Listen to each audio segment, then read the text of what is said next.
ఓం శ్రీ గురుభ్యో నమ. ఓం శ్రీ మహాగణాధిపతయే నమ. ఓం శ్రీ సరస్వత్యై నమ. అందరికీ నమస్కారం. దిలీప మహారాజు అనేక యజ్ఞ యాగాదులు అనర్చిన పుణ్యాత్ముడు. ప్రజలందరినీ తన కన్న బిడ్డల వలె చూసుకునేవాడు. ప్రజా సంక్షేమమే ధ్యేయంగా పాలించాడు. ప్రజలందరి చేత మిక్కిలి శ్లాఘనీయంగా పాలించడం వలన అతని కీర్తి దశ దిశలా వ్యాపించింది. నిత్యము ప్రజాక్షేమమే అతని పరమావధిగా జీవించాడు. ఒకనాడు ఆ దిలీప భూపతికి వేట కోసం అడవికి వెళ్ళాలి అనే కోరిక కలిగింది. మహారాజు తలుచుకుంటే కానిదేముంటుంది. అందున మహారాజులు ఎటువంటి కోరికనైనా ఇట్టే తీర్చుకోగలరు. అదేవిధంగా దిలీప మహారాజు రాజసభలో తన కోరికను వెళ్ళబుచ్చాడు.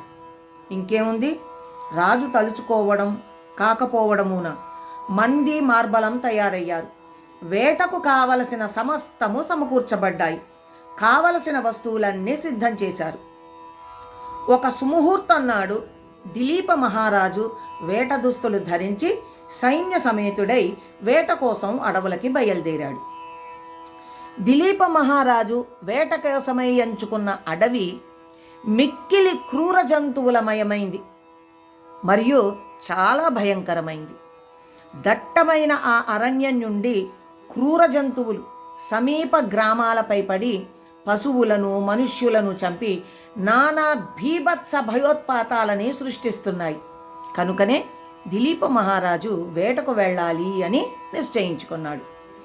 అడవి సమీపంలో ఉన్నటువంటి గ్రామాలకు క్రూర జంతువుల బెడద తప్పించాలి అనుకున్నాడు. ఆ గ్రామ ప్రజల ముఖాలలో సుఖ సంతోషాలు ఆనందాలు వెల్లివిరుస్తుంటే చూసి ముచ్చట పడదామనుకున్నాడు. దాని పర్యవసానమే ఈ వేట.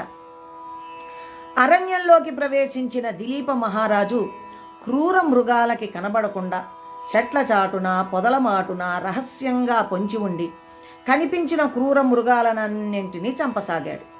అతని పరివారం కూడా అదే పనిలో నిమగ్నమయ్యారు.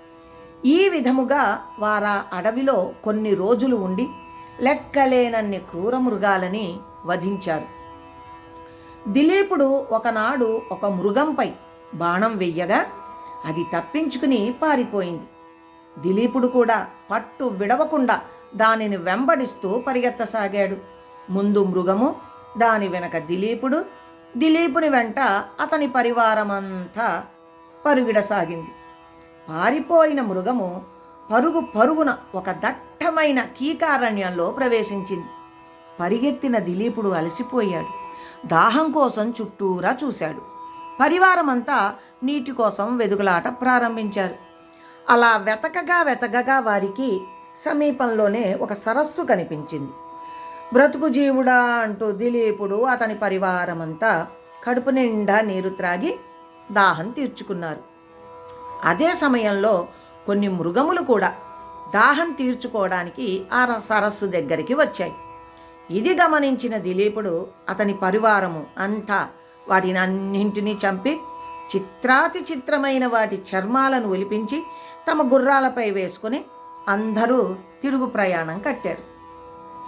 వేట నుండి తిరిగి వస్తున్న దిలీప మహారాజుకి మార్గ మధ్యంలో ఒక వృద్ధ బ్రాహ్మణుడు ఎదురయ్యాడు. సద్బ్రాహ్మణుడైన ఆ వృద్ధ బ్రాహ్మణుడు మిక్కిలి బ్రహ్మ తేజస్సుతో వెలిగిపోతున్నాడు. అతడు సర్వజ్ఞానిలా ప్రకాశిస్తున్నాడు. ఆ వృద్ధ బ్రాహ్మణుని ముఖ వర్చస్సునందలి బ్రహ్మ తేజస్సుకు ఎవరైనా ఆకర్షితులు కావలసిందే. ఆ వృద్ధుడు అంతటి ముఖార విందంతో అలరారుతున్నాడు. అతని ముఖం చూడగానే ఎవరికైనా చెయ్యెత్తి నమస్కరించాలి అనే భావన పుడుతుంది. దిలీప మహారాజు కూడా అతని ముఖ వర్చస్సుకు బ్రహ్మ తేజస్సుకు ముగ్ధుడై ముకుళిత హస్తాలతో నమస్కరించి, ఓ వృద్ధ బ్రాహ్మణ పండితోత్తమ, మీ దర్శన భాగ్యంచే నా జన్మ ధన్యమయ్యింది. నేను ఈ రాజ్యానికి అధిపతిని. నన్ను దిలీప చక్రవర్తి అంటారు. నన్ను ఆశీర్వదించండి స్వామి అంటూ ఆ వృద్ధ బ్రాహ్మణుని కోరారు.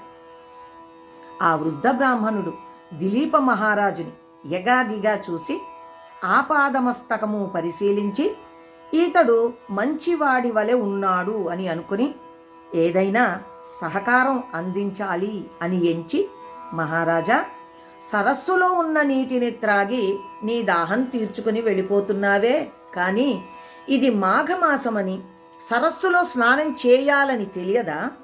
నీకు మాఘమాస మాహత్యం గురించి ఎవరూ చెప్పలేదా? మాఘమాస స్నానం అత్యంత పుణ్యదాయకమని తెలియదా అని ప్రశ్నించాడు. దానికి దిలీపరాజు, విప్రోత్తమ, నిజంగా నాకు మాఘమాసం గురించి తెలియదు స్వామి. నేను మృగయా వినోదినై అడవికి వచ్చి చాలా కాలమయ్యింది. అడవిలో ఉండిపోవడం వల్ల నాకు ఈ విషయం తెలియదు. అయినా నేను రాజ్యంలో ఉంటే నా గురువుల ద్వారా తెలుసుకొందును. కానీ ఇక్కడ నాకెవ్వరు తెలియజేస్తారు స్వామి. రాజప్రసాదములో ఉన్నచో పురోహితులు చెప్పి ఉండేవారు, కానీ నాకు అవకాశం లేదే. కాబట్టి మీరే నా యందు దయతలచి శ్రమ అనుకోకుండా ఈ మాఘమాస మాహత్యాన్ని తెలుపవలసింది అని ప్రార్థించాడు. దానికి ఆ వృద్ధ బ్రాహ్మణుడు, అట్లయినచో రాజా, ముందుగా సరస్సులో స్నానం చేసి శుచి అయి పవిత్రుడవు కా, తరువాత మాఘమాస మాహత్యాన్ని తెలుసుకునే విధానం విన్నవిస్తాను అన్నాడు. అంతటా రాజు సరస్సులో స్నానం చేసి శుచి అయి వృద్ధ బ్రాహ్మణుని దగ్గరికి వచ్చాడు. ఆ వృద్ధ బ్రాహ్మణుడు దిలీప చక్రవర్తిని దీవించి, రాజా, ఇక్ష్వాకు వంశకుల గురువైన వశిష్ఠ మహర్షుల వారు తరచూ నీ వద్దకి వస్తూ ఉంటారు కదా. ఆయన కడు తపోశక్తి సంపన్నుడు, సకల శాస్త్రములు తెలిసిన దిట్ట, సర్వజ్ఞాని. ఆయన నాకంటే విపులంగాను వినసొంపుగాను మాఘమాస విశిష్టతను గురించి వివరించగలడు. నేనా వృద్ధుడను, జవసత్వాలు ఉడిగిపోయాయి. ఆయన చెప్పినంత గొప్పగా నేను చెప్పలేను. కాబట్టి ఆ వశిష్ఠ మహర్షుల ద్వారా మాఘమాస మాహత్యాన్ని తెలుసుకో. నేనింకా చాలా దూరం వెళ్ళొస్తాను అని ఆ వృద్ధ బ్రాహ్మణుడు వెళ్ళిపోయాడు. దిలీప చక్రవర్తి మనసంతా మాఘమాస మాహత్యాన్ని తెలుసుకోవాలి అనే జిజ్ఞాసతో నిండిపోగా వెంటనే తన పరివార సమేతంగా నగరానికి తిరుగు ప్రయాణం కట్టాడు. వృద్ధ బ్రాహ్మణుని మాటలు పదే పదే జ్ఞాపకం రావడంతో నిద్ర పట్టక ఎట్లాగో ఆ రాత్రి గడిపాడు. మరునాడు ఉదయాన్నే లేచి కాలకృత్యాదులను, స్నానాది కార్యక్రమాలు ముగించుకొని శుచి అయి మంచి ధవళ వస్త్రాలని ధరించి, సకల ఆభరణాలను ధరించి తన మంత్రి సామంతులతో కలిసి వశిష్ఠుల వారి ఆశ్రమానికి బయలుదేరాడు. సూర్యవంశకుల గురువైన వశిష్ఠుల వారి వద్దకు చేరాడు. ఆ సమయంలో వశిష్ఠుల వారు నిత్య తపస్సమాధిలో ఉన్నారు. వారి శిష్యులు రాగయుక్తంగా వేదపఠనం చేస్తూ ఉన్నారు. ఆ దృశ్యాన్ని చూచిన దిలీపుడు వారికి తపోభంగము కలుగరాదు అని తలచి కొంతసేపు వేచి ఉన్నాడు. గురుతుల్యులైన వశిష్ఠుల మహర్షుల వారిపై దిలీప మహారాజుకు అమిత గురుభక్తి కలిగి ఉంది. కొంతసేపటికి వశిష్ఠుల వారు తమ తపస్సు నుండి లేచి అక్కడే వేచి ఉన్న దిలీప మహారాజుని చూసి, మహారాజా, ఎంతసేపు అయింది వచ్చి? నీ రాజ్యంలో అందరూ కుశలమే కదా? పరిపాలన సుభిక్షంగా జరుగుతోందా అని అడిగాడు. మహారాజుని ఉచిశాసనం మీద కూర్చుండబెట్టి, రాజా, నీ రాకకు కారణమేమిటో తెలుసుకోవచ్చునా అని అడిగాడు. దానికి రాజు, వశిష్ఠ మహర్షి, మీరు మాకు గురుతుల్యులు. మీ ద్వారా నేను అనేక పుణ్య కథలని విన్నాను. లెక్కలేనన్ని శుభకార్యాలను నాతో చేయించారు. రామాయణ, భారత, భాగవతాది ఇతిహాసములని ఎన్నింటినో తెలియపర్చిన మహానుభావులు మీరు. కానీ నాకు మాఘమాస మాహత్యమును గాని దాని విధి విధానాలు, ధర్మములు నేనింతవరకు మీ నుండి వినియుండలేదు.